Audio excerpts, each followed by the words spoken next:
Now that corporate Democrats and Democratic leadership are applying pressure to progressives to sign on to the bipartisan infrastructure deal, what are progressives like Senator Bernie Sanders saying? Are they in favor of the pared down budget reconciliation bill? Are they willing to vote in favor of the bipartisan infrastructure deal, which is nothing more than a corporate handout bill? Well, here's what Bernie Sanders had to say. What I would say is you have the outline of a very significant piece of legislation. He's referring to the reconciliation bill, but he argues, I want us to make it better. That's what Bernie said. Okay. It's not a significant piece of legislation. It's not. I'm guessing he says that to be diplomatic. No, he says it because he's gonna agree to pass it. Let's be honest. So I want him to fight harder on paid family leave and dental and vision, but a lot of this stuff is paid family leave the ship has not sailed. By the way, they claim that they're still fighting on lowering drug prices. Number one, I would be shocked. Number two, right now we have a petition saying, just for God's sake, get paid family leave. Already about 3,000 people have signed it within like a couple of hours and half an hour or so or less. But look, but a lot of the people signing it are leaving notes saying, I don't know that I even like it with paid family leave. We're only getting like 1.5 things out of the 10 that we wanted. If they got lower drug prices, our ability to negotiate, then it would actually be a good bill.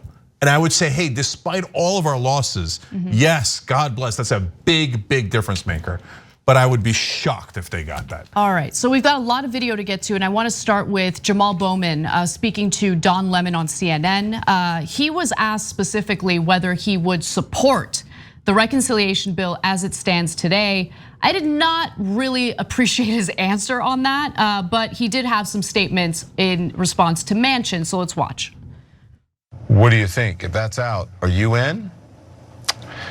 You know, that remains to be determined. We're the only developed country in the world that does not have paid family leave. So it remains to be determined where I am now that I'm hearing that that is out. Will you vote for this spending bill if that's not in it? Again, it remains to be seen, right? This negotiation has been changing seemingly minute by minute. So maybe I'm being unfair. I would have preferred a strong statement, a strong no, I'm not gonna vote for it as it stands today. But maybe he's just trying to make a point about how things are constantly changing and you don't know what the final bill is gonna be. I don't know. But I think it's important for progressives to stand their ground and make it abundantly clear that the bill as it stands today, without paid family leave, is a no-go for them. They're gonna vote no. That's not what we got in that interview. So we have a petition on that, tyt.com/petitions. Okay, so look, he can't go out on his own and say, no, I'm drawing a line on it. Why? Because they work together and if one person goes out and does it, the others feel like, well, you didn't check with us and that wasn't cool, right? Now, that doesn't mean that they shouldn't have already had a position on this. That's the problem, right? You know, so if you had effective leadership, you would have already known where your red lines are. You would have known it months ago. And you would have all had a meeting and you would have decided if there's no paid family leave and there's no lowering drug prices, we're gonna vote no, no matter what else is in the bill. And then you would have insisted on that publicly at every turn like Manchin and Sinema did. Manchin and Sinema said, if you ever raise $1 of taxes of our beloved rich, we vote no, it's a red line. Right? So they had red lines and we didn't. So that's a failure of leadership. Jamaal, I thought Congressman Bowman did a good job and he's been on the show and you could say I'm biased, etc. But I thought he did a much better job than almost any other Democrat because he said I might not vote for it. Whereas almost no other Democrat is willing to say that. Well, Congresswoman Rashida Tlaib said hell no. No, that's different. And I love that she said that. But she said hell no to voting for the bipartisan bill before voting for the reconciliation bill. Okay, right? Fair enough. So I wanted to go to one more clip featuring Bowman because I actually think the question that Don Lemon asks here is a good question. So let's take a look at that and we'll discuss. Are you concerned that it looks like your party is blowing it and that Democrats can't govern? And you know that has huge ramifications. Well, governing is about negotiation, right? And negotiating. I understand and that. That's true. Takes No. time. I get that. It That's takes not what time, I'm saying. man. I'm not talking about negotiating, but governing is also gaining control of a narrative. In my district, Don, if I may interject briefly, in my district, people are excited that someone is finally fighting for them. But your Home district care is not the workers. country. Your That's district true, is not the but- country. I understand that. You have to here's look what I'm out for your saying. district. Hold on, when you look at polling across the country, when you look at polling, Across the the American country- people are aligned with the Build Back Better Okay, Act. but when you look at polling across the country, the American people don't know what Democrats are doing. They see that there's infighting among Democrats. The president's poll numbers are sinking. So I can agree that we need to do a better job of communicating, of engaging with the districts that will benefit the most from the Build Back Better Act. I saw that line of questioning by Don Lemon as an opportunity. Now, obviously, Don Lemon is like trying to place the blame on the progressives for the infighting, which is stupid, but it's still an opportunity. It's an opportunity for Bowman to say, yeah, Biden's approval ratings not so great. Maybe it's because he campaigned on promising the reversal of Trump-era tax cuts. He campaigned on improving people's lives. He campaigned on the provisions that are now stripped out of the budget reconciliation bill because he refuses to hold corrupt corporate Democrats in the Senate accountable. He refuses to play hardball, but he didn't do that.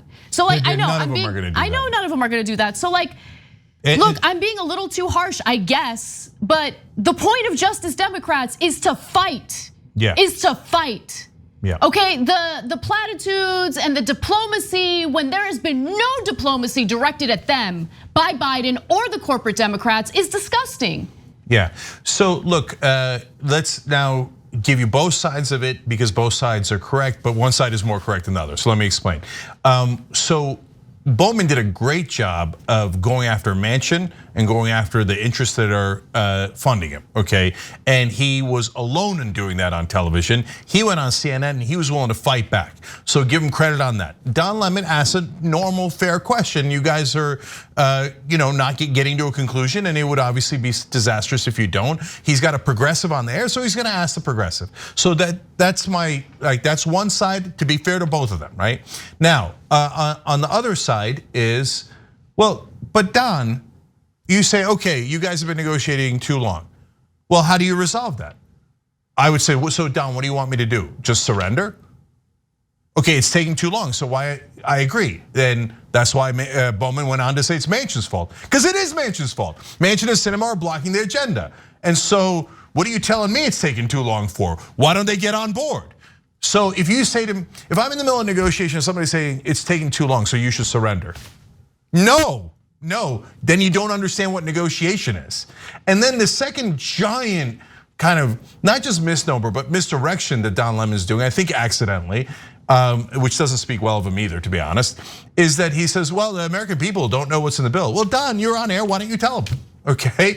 And so he says, people are confused by it. No, they're not. When you ask them policy by policy, it is overwhelmingly popular. Don, how about this? Negotiating drug prices has an 88% popularity. 9 out of 10 Americans are in favor of it. What's confusing about that? There's nothing confusing about that. Don, do you want to know why it's not in the bill? Because corporate donors killed it. Because drug companies paid off, legally bribed Manchin and Sinema, and by the way, also Biden and Pelosi. Now, if you're saying, hey, but Cenk, Anna's right, why don't Justice Democrats just say that? Well, first of all, we say it, Nina Turner says it on CNN, etc. But in Washington, there's a culture of never, ever criticize fellow Democrats, let alone Democratic leadership. It is considered heresy of the highest order. Do I think they should break that rule? Of course they should break that rule. You're getting killed in these negotiations. Now, having said that, to be fair, have Justice Democrats like Rashida Tlaib, AOC, Jamaal Bowman, and Cori Bush gone farther than any other member of Congress in my lifetime in criticizing fellow Democrats? Yes. So now, however you want to take that, you take it. But to me, the number one problem there, at least Bowman went on air to fight back, which I didn't see from anyone else, okay? But the number one problem is corporate media, who's like, why don't you just surrender already to Manchin and Sinema? I'm so confused by what's in the bill, and of course I'm not gonna explain it to my audience. So I don't know, I'm just gonna blame Democrats for not getting it done. By the way, how about Republicans? Every single Republican is against it. So why don't you ever talk about what monsters they are and how they're against 9 out of 10 Americans, including all of their voters? Yep. All right. Look, we'll see how progressives play this.